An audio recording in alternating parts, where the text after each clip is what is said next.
Good morning, all of you. This is Aarti Barkhane, lecturer of Indore Nursing College, and today I am taking class of पिपेरियम.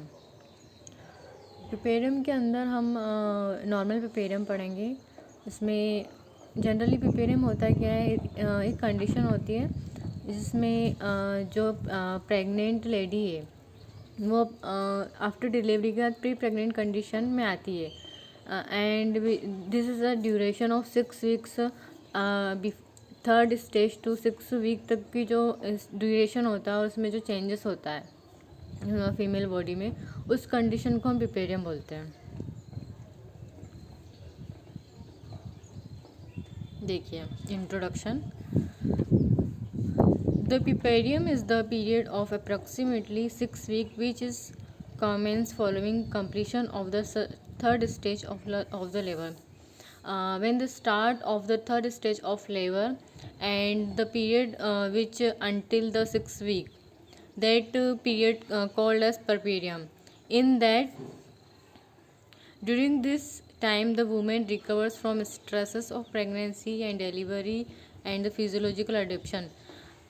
During this time that means during the puerperium time the woman वो recover होती है. कैसे, मैंने आपको बताया कि pre pregnant condition में वो रिकवर होती है.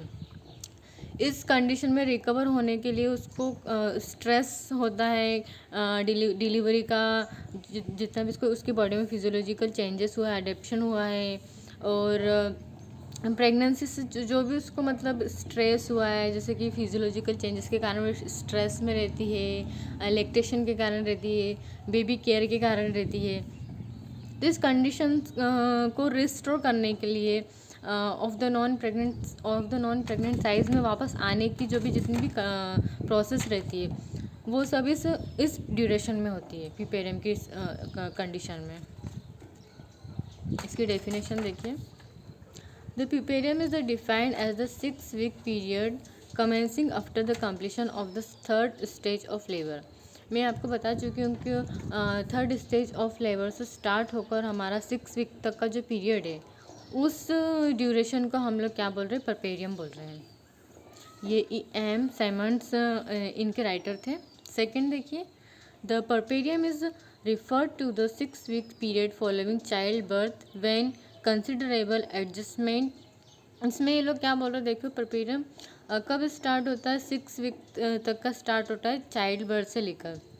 When considerable adjustment occur before return to the pre pregnant state. इसमें जो मदर बॉडी है वो एडजस्टमेंट करती है. कैसा एडजस्टमेंट करती है, प्री प्रेग्नेंट कंडीशन में जाने के लिए जो भी जितना भी एडजस्टमेंट होता है वो बोल रहे हैं. ये फिलिप्स एंड बेकर ने दिया है. नेक्स्ट देखिए, puerperium is the defined as the time from delivery of the placenta through the first few week after the delivery. ये जो भी राइटर है इन्होंने कुछ पीरियड नहीं दिया है, जैसे कि हर अलग अलग ऑथर्स अपना अलग अलग पॉइंट ऑफ व्यू देते हैं. तो ये पॉइंट ऑफ व्यू है कि इसमें आफ्टर डिलीवरी ऑफ प्लेसेंटा से कुछ दिनों वीक की पीरियड को ये लोग क्या बोल रहे हैं, पिपेरियम बोल रहे हैं. नेक्स्ट देखिए, आई थिंक आपको डेफिनेशन में कोई डाउट नहीं है. डेफिनेशन बहुत इजी है.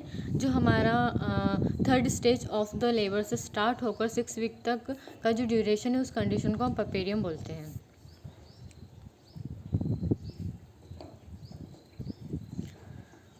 देखिए, पोस्टपार्टम पीरियड क्या होता है. द पिपेरियम में हमारा पोस्टपार्टम पीरियड भी होता है, जिस कंडीशन में क्या होता है कि मदर है वो मेंटल स्ट्रेस और प्री प्रेग्नेंट कंडीशन में आने के लिए अपने एडजस्टमेंट करती है. उसको पोस्टपार्टम पीरियड बोलते हैं. The postpartum period is the period of time following the delivery of the child during which the body tissue especially reproductive system revert back to the pre-pregnant state both anatomically and physiologically. postpartum period में क्या बोल रहे हैं कि जब baby delivered होता है, after delivery of the baby in that condition the body tissue and जो भी स्पेशली रिप्रोडक्टिव सिस्टम्स रहता है, pelvic and reproductive system tissues, वो प्री प्रेग्नेंट कंडीशन में आने के लिए रेडी होते हैं।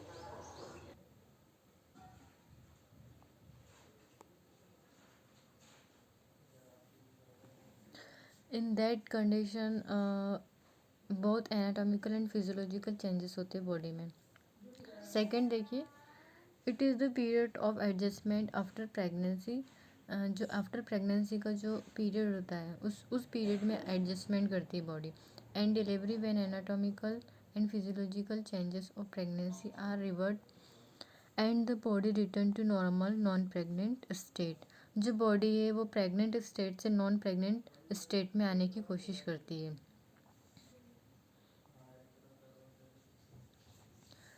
नेक्स्ट देखिए हमारा stages of puerperium. Stages of puerperium एकदम सिंपल है, इसमें 3 फेसेस होते हैं, immediate, early and remote phase. Immediate phase में आपको पढ़ के ही या देख कर ही समझ में आ रहा होगा, दैट इज़ इमीडिएट। इमीडिएट मतलब जब डिलीवरी होती है उससे लेकर 24 आवर का जो पीरियड होता है उस पीरियड को हम इमीडिएट परपेरियम बोलते हैं।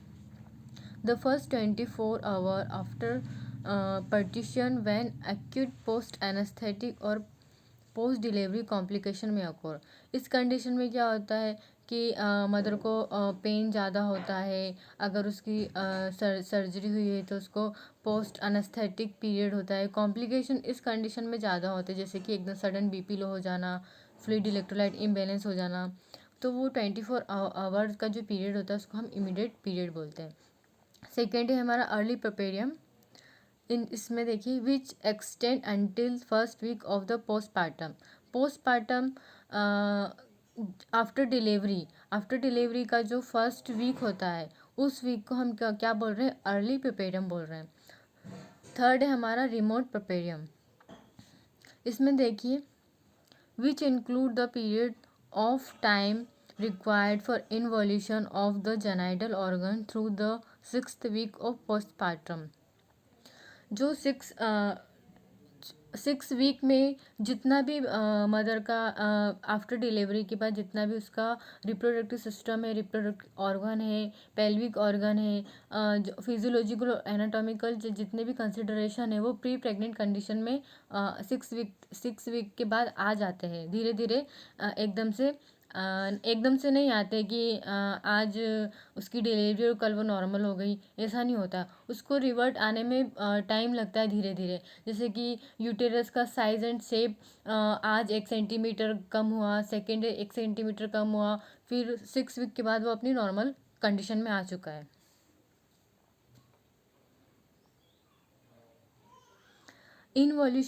इन्वॉल्यूशन का मतलब मैं आपको बताना चाहूँगी। इन्वॉल्यूशन का मतलब वो होता है जैसे कि यूटेरस है, सर्विक्स है और फिजियोलॉजिकल जो चेंजेस है जैसे कि muscles, blood vessel, endometrium and pelvic organ, pelvic system, वो क्या रहता है कि वो अपनी जो प्रेग्नेंट कंडीशन से नॉन प्रेग्नेंट कंडीशन में आ जाता है, उस कंडीशन को हम क्या बोलते हैं, इन्वॉल्यूशन बोलते हैं। जैसे कि सपोज यूटेरस है, uterus at the time of pregnancy उसका वेट 1000 ग्राम रहता है, लेकिन आफ्टर 6 वीक क्या होता है, यूटेरस अपनी प्री प्रेग्नेंट कंडीशन में आ जाता है। उस जो कंडीशन है, पहले का जो यूटेरस का जो साइज़ एंड शेप है और अब यूटेरस का साइज़ एंड शेप है, उसमें जो कंडीशन में जो भी जितना भी चेंजेस हो रहा है उस टर्म को हम इन्वॉल्यूशन बोलते हैं। इन्वॉल्यूशन का मतलब आई थिंक आप लोगों को ईजिली समझ में आ गया होगा। मैं अब आगे स्टार्ट करती हूँ। इन्वॉल्यूशन मतलब जनरली हमारे बॉडी ऑर्गन्स में देखो एनाटॉमिकल होता है और फिजियोलॉजिकल होता है। एनाटॉमिकल में देखिए, एनाटॉमिकल में जो यूटेरस का साइज़ है, सबसे पहले यूटेरस आता है। इसमें देखिए involution is the return of the uterus to a non pregnant state after child birth के बाद यूटेरस से वो अपने नॉन प्रेग्नेंट कंडीशन में आता है। आप लोगों को एनाटॉमी फिजियोलॉजी में आपने पढ़ा होगा कि एक नॉर्मल फीमेल का यूटेरस का वेट कितना होता है, सब लोग बताइए।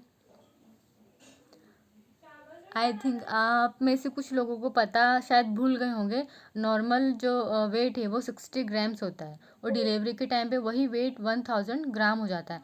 तो 1000 ग्राम से वेट उसका 60 ग्राम तक आते आते उस कंडीशन को हम क्या बोलते हैं, इन्वोल्यूशन बोलते हैं। उस प्रोसेस को हम इन्वोल्यूशन बोलते हैं। Involution process begin immediately after expulsion of the placenta with the contraction of uterine smooth muscles। जो इन्वोल्यूशन प्रोसेस है वो कब स्टार्ट होना शुरू हो जाती है, जब एक्सपल्शन की जो प्रोसेस है, placenta, expulsion of the placenta, placenta के बाहर निकलने के बाद, एक्सपल्शन होने के बाद से इन्वोल्यूशन की प्रोसेस स्टार्ट हो जाती है। इसमें क्या होता है, जो यूटेराइन की मसल्स है, स्मूथ मसल्स है, वो कॉन्ट्रैक्ट होने लगती है। At the end of third stage of labour the uterus is in the mid line about 2 centimetre below the level of the umbilicus and the weight 1000 gram. Third stage of labour में जब तक baby की delivery नहीं होती तब तक uterus क्या होता है कि अम्बलाइकल की मिड लाइन तक रहता है। आपने नॉर्मल जो एंटीनेटल एग्जामिनेशन उसमें पढ़ा होगा कि जब 9 मंथ रहते हैं, 9 मंथ रहते हैं तो हमें यूटेरस कहाँ पर शो होता है, mid line about the 2 centimetre below the level of umbilicus. Umbilicus के 2 सेंटीमीटर बिलो तक हमको वो फील होता है और उसका वेट कितना होता है, 1000 ग्राम होता है।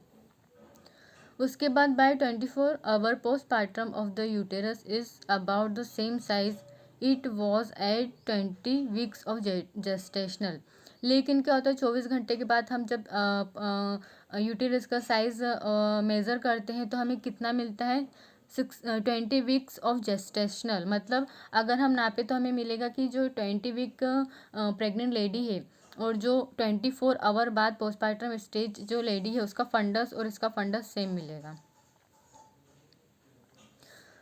The fundus descent about 1 to 2 centimetre every 24 our.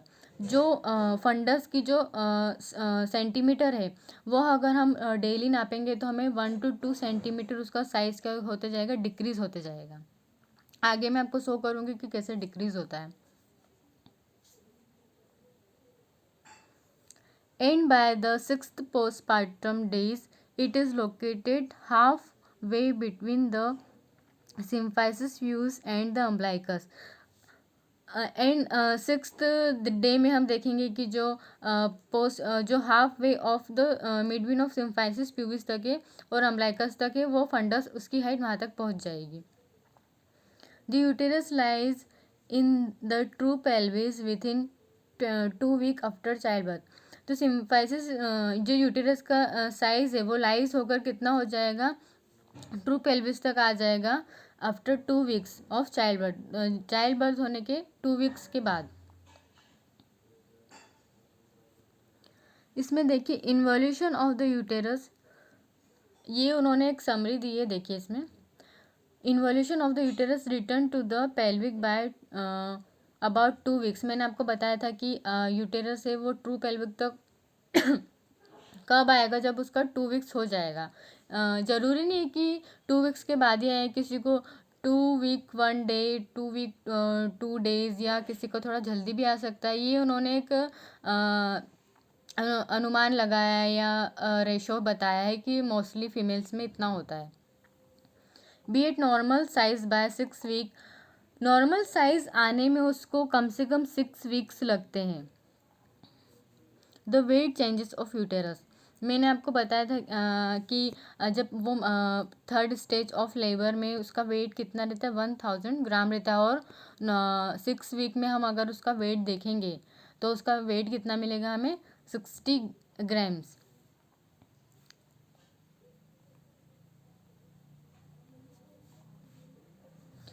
इसमें देखिए 1000 gram immediately after birth excluding the fetus, placenta, membrane and amniotic fluid।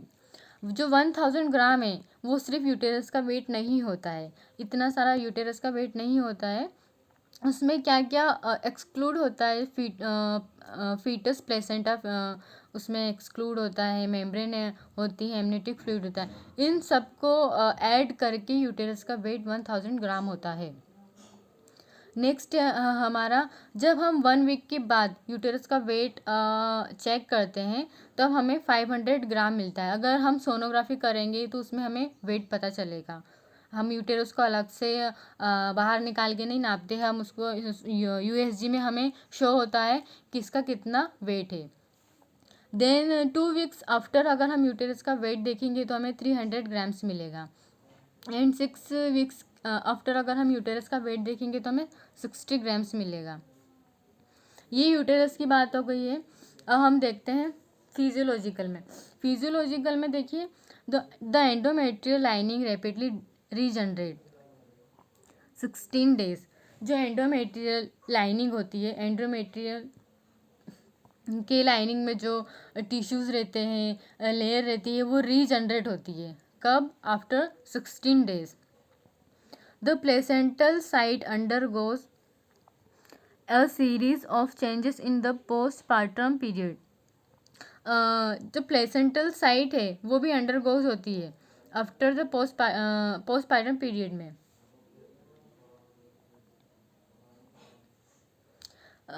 देखिए इसमें आपको शो हो रहा है,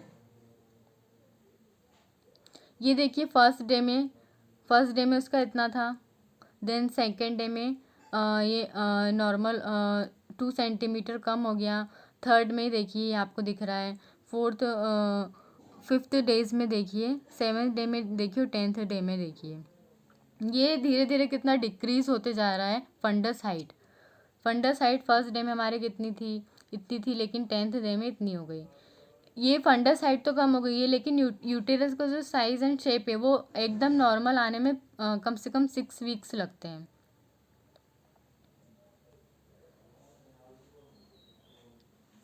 इसमें देखिए, its fundus level approximate that of 20 week pregnancy at the level of umbilicus at the end of first postpartum week.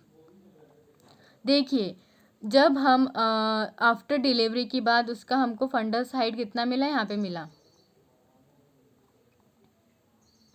यहाँ पर मिला।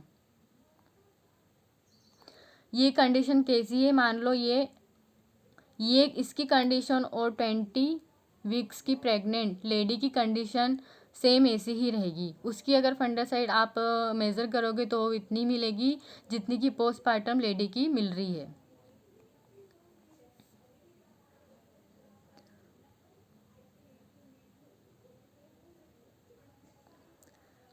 ऑटोलाइसिस, इसमें इन लोगों ने टर्मिनोलॉजीज दी है। इसमें देखिए, it is a self destruction of excess hypertrophied tissue. इस कंडीशन में क्या होता है, जैसे कि प्रेगनेंसी कंडीशन में टिश्यूज़ मसल्स क्या होते हैं, जनरेट होकर एक्सेसिव अमाउंट में हो जाते हैं, लेकिन नॉर्मल कंडीशन में इतनी टिश्यूज़ ग्रोथ नहीं होती, जिसके तो वो क्या करते, ऑटोलाइसिस प्रोसेस करते हैं, जिसमें क्या होता है कि टिश्यू का डिस्ट्रक्शन हो जाता है, एक्सेसिव टिश्यू जो रहता है उसका डिस्ट्रक्शन हो जाता है, वो अपनी नॉर्मल कंडीशन में आने की कोशिश करते हैं। सब इन्वॉल्यूशन का मतलब देखो, is the failure of the uterus to return to a non pregnant site. Involution का मतलब आपको पता है कि जो कंडीशन है मदर की, वो नॉन प्रेग्नेंट कंडीशन में आने की कोशिश, नॉन प्रेग्नेंट कंडीशन में आने के लिए ट्राई करती है और 6 वीक के बाद वो उसको अचीव कर लेती है। लेकिन सब इन्वॉल्यूशन का मतलब क्या होता है कि जो इन्वॉल्यूशन की प्रोसेस है वो फेल हो जाती है, अब वो किसी भी कारण से हो जाती है, जैसे कि हाइपरट्रोफी हो गया, यूटेरस और पेल्विस अपने नॉर्मल साइज में नहीं आ रहे हैं, उसमें मदर के अंदर फिजियोलॉजिकल चेंजेस नहीं आ रहे, जिस कंडीशन से क्या होता है कि वो सब इन्वॉल्यूशन फेल होकर सब इन्वॉल्यूशन में कन्वर्ट हो जाता है। इसमें देखिए, अब सब इन्वॉल्यूशन हो चुका है, उसका कारण क्या है। The most common causes of sub involution are retained placental fragment and infection. Main जो है सब इन्वोल्यूशन फेलियर का कारण क्या है, जो रिटेंड प्लेसेंटा है फ्रेगमेंट्स हो जाता है और उसके अंदर इन्फेक्शन कॉज करता है। जनरली रिसेंट प्लेसेंटा का फ्रेगमेंट का मतलब ये होता है कि जो थर्ड स्टेज ऑफ लेबर रहता है, उस कंडीशन में क्या होता है कि प्लेसेंटा फुली एक्सपल्शन नहीं होता है, जिसके कारण क्या होता है कि इन्फेक्शन कॉज करता है।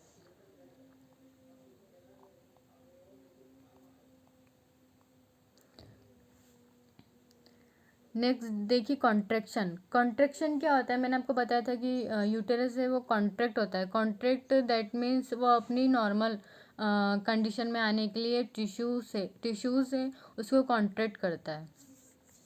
इसमें देखिए the hormone oxytocin strength and coordinate uterine contraction. आपको पता है कि ऑक्सीटोसिन क्या करता है कि यूटेराइन कॉन्ट्रैक्ट करता है, यूटेराइन की जो मसल्स है उसको कॉन्ट्रैक्ट करता है, जिसके कारण क्या होता है पेन होता है और बेबी डिलीवर्ड होता है। लेकिन इसमें देखिए which compress blood vessels and promote hemostasis. Oxytocin के कारण क्या होता है, जो यूटेराइन है वो कॉन्ट्रैक्ट होता है और ब्लड वेसल्स जो ब्लड वेसल्स है उसको कंप्रेस करता है, जिसके कारण क्या होता है कि ज़्यादा ब्लीडिंग नहीं होती है एंड प्रमोट हीमोस्टेटिस से प्रिवेंट करता है, इसको प्रमोट करता है। During the first to second postpartum हमारे यूटेराइन कॉन्ट्रैक्शन में भी decrease in intensity and become uncoordinated. लेकिन फर्स्ट टू सेकेंड पोस्टपार्टम जो आवर्स होता है उसमें क्या होता है, यूटेराइन कॉन्ट्रैक्शन डिक्रीज रहता है, जिसके कारण क्या होता है इंटेंसिटी बढ़ती है और कोऑर्डिनेशन नहीं बन पाता है कि जैसे कि आप देखा होगा कि डिलीवरी के बाद फर्स्ट 2 आवर्स में पेशेंट उसको हैवी ब्लीडिंग होती है, क्योंकि क्या होता है वहाँ पे यूटेराइन कॉन्ट्रैक्शन डिक्रीज होता है, जिसके कारण क्या होता है ब्लड वेसल्स रिलैक्स रहती है और ब्लीडिंग होने के चांसेस ज़्यादा रहते हैं। इसमें देखिए exogenous oxytocin is usually administration immediately after expulsion of the placenta to maintain uterus firm and contract। Oxytocin delivery होने के बाद हम उसको ऑक्सीटोसिन देते हैं। ये क्या काम करती है, जो प्लेसेंटा है जो यूटेरस है उसको कॉन्ट्रैक्ट करती है और उसमें यूटेरस में फर्म बनाए रखती है, जिसके कारण क्या होता है कि प्लेसेंटा इजीली एक्सपल हो जाता है और जो है यूटेरस में उसके बाद ज़्यादा हैवी ब्लीडिंग नहीं होती है। Mothers are encouraged to put the baby to breast immediate after birth of stimulation of release of oxytocin। उसके बाद फर्स्ट 30 मिनट्स में जो है लैक्टेशन प्रोसेस स्टार्ट हो जाता है, जैसे कि आप लोगों ने जो लैक्टेशन प्रोसेस है, जैसे कि मदर को बेबी है वो अगर मदर के निपल को सक करेगा तो उससे क्या होता है स्टिमुलेशन प्रोसेस स्टार्ट होता है, जिसके कारण क्या होता है ब्रेस्ट मिल्क प्रोडक्शन स्टार्ट हो जाता है। I think this is enough for today, वरना आपके माइंड से ऊपर जाएगा। मैं आपसे पहले कल इसके बारे में पूछूंगी कि प्रोसेस क्या होती है, टर्मिनोलॉजीज क्या होती है, देन मैं आगे स्टार्ट करूँगी। तो आप जो ये क्लास है इसको केयरफुली सुनिएगा और इसके जो नोट्स है वो आप बना लेना, क्योंकि ये बहुत इंपॉर्टेंट टॉपिक है, एग्ज़ाम में 101% आता ही है।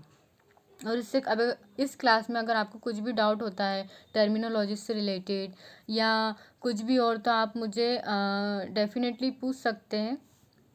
Okay, thank you.